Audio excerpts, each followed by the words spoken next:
یہ وہ واقعہ ہے جو دل کو ہلا دیتا ہے، روح کو بدل دیتا ہے اور انسان کو اپنے پیارے نبی محمد صلی اللہ علیہ وآلہ وسلم کی رحمت اور شفقت کے بالکل قریب کر دیتا ہے۔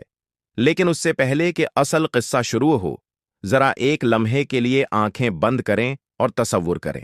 ایک صحرا ہے، تیز دھوپ ہے، گرم ہوائیں ہیں، ریت کے ذرے آندھی کی طرح چہرے پر پڑتے ہیں، اور ایک کونا ایسا ہے جہاں ایک اکیلا اونٹ بندھا ہوا ہے۔ اس کے آنسو مسلسل بہہ رہے ہیں، اس کی آواز ٹوٹی ہوئی ہے، وہ کسی کو پکار رہا ہے جیسے کہ خاموش چیخیں مار رہا ہو۔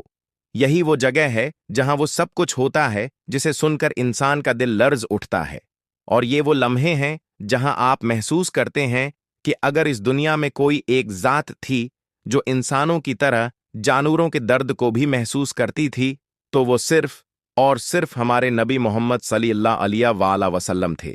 یہی وہ لمحہ ہے جب آپ سمجھتے ہیں کہ یہ واقعہ صرف ایک کہانی نہیں بلکہ ایک سبق ہے، ایک نصیحت ہے، ایک حقیقت ہے جو انسان کے دل میں اتر جاتی ہے۔ اب ذرا ہی دل تھام کر سنیے، کیونکہ کہانی کا ہر لفظ آپ کو جکڑ کر رکھے گا، ہر منظر آپ کے ذہن میں روشن ہو جائے گا اور ہر احساس آپ کو اندر سے بدل دے گا۔ ایک دن کا واقعہ ہے جب ہمارے پیارے نبی محمد صلی اللہ علیہ وآلہ وسلم اپنے صحابہ کرام رضی اللہ عنہم کے ساتھ ایک مقام سے گزر رہے تھے۔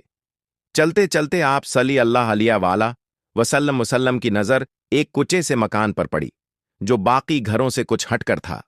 دیواریں مٹی کی تھیں، دروازہ لکڑی کا تھا اور اندر خاموشی گہری تھی، لیکن اسی خاموشی کے پیچھے ایک عجیب سی آواز آ رہی تھی، کسی جانور کے رونے جیسی، ایک آہ جیسی، ایک فریاد جیسی۔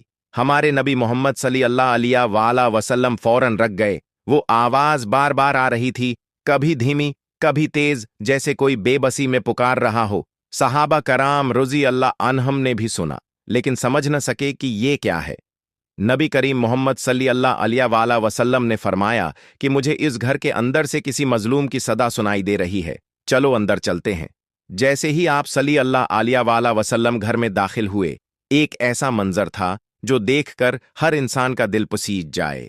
کونے میں ایک اونٹ بندھا ہوا تھا، اس کی گردن رسی سے زخمی ہو رہی تھی، اس کی کمر باریک ہو چکی تھی، ہڈیاں نظر آ رہی تھیں اور اس کی آنکھوں سے آنسو بہہ رہے تھے۔ وہ ہمیں دیکھ رہا تھا، لیکن خاص طور پر نبی کریم محمد صلی اللہ علیہ وآلہ وسلم کو، جیسے کہ وہ جانتا ہو کہ بس یہی ذات ہے جو اس کا درد سمجھے گی، یہی ذات ہے جو اس کے قریب آئے گی، اور یہی ذات ہے جو اس کی فریاد سنے گی۔ جیسے ہی نبی کریم محمد صلی اللہ علیہ وآلہ وسلم آگے بڑھے، اونٹ نے ایک ایسی آواز نکالی جو عام جانور کبھی نہیں نکالتے۔ وہ فریاد تھی، وہ شکایت تھی، وہ دکھ تھا، وہ جیسے اپنے دل کی بات بیان کر رہا تھا۔ نبی کریم محمد صلی اللہ علیہ وآلہ وسلم نے آگے بڑھ کر اس کے سر پر ہاتھ رکھا۔ وہ ہاتھ جو دنیا کے کسی مظلوم کے سر پر پڑ جاتا تو اس کا دکھ درد آدھا ہو جاتا، وہ ہاتھ جو دوسری دنیا کے بادشاہوں کو بھی زمین پر لا سکتا تھا، وہ ہاتھ جو رحمت تھا، شفقت تھا، نور تھا۔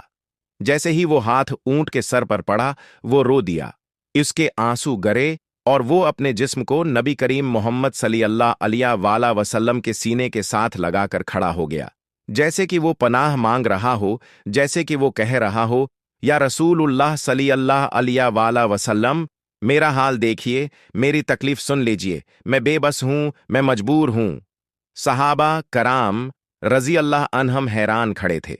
انہوں نے کبھی کسی جانور کو اس طرح روتے، فریاد کرتے نہیں دیکھا تھا۔ نبی کریم محمد صلی اللہ علیہ وآلہ وسلم نے اونٹ کے قریب ہو کر اس کی گردن پر ہاتھ پھیرا، اس کی کمر دیکھی، اس کی سانسوں میں تکلیف محسوس کی۔ پھر آپ صلی اللہ علیہ وآلہ وسلم نے آہستہ سے پوچھا، تمہارا مالک کون ہے؟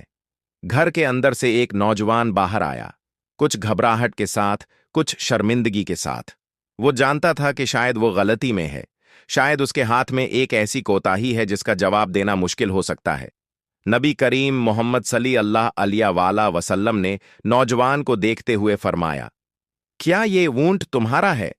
اس نے سر ہی نہیں، یہ میرا نہیں ہے، جھکا کر کہا، جی ہاں یا رسول اللہ صلی اللہ علیہ وآلہ وسلم، یہ میرا ہی ہے۔ نبی کریم محمد صلی اللہ علیہ وآلہ وسلم کی آواز میں نہ غصہ تھا، نہ سختی، لیکن اس میں وہ درد تھا